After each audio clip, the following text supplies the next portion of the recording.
భవనాశన భవభయహరణ ఏ పేరున నిన్ను గొలుతుము మహదేవా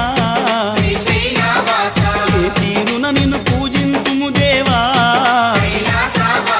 ఏ పేరున నిన్ను గొలుతుము మహదేవా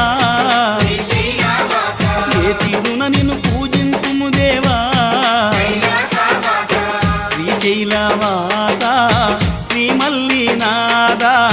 నీ దర్శన భాగ్యం ఈవయ్యా మా జ్యోతిర్లింగా ఈ జన్మకు మోక్షం ఈవయ్యా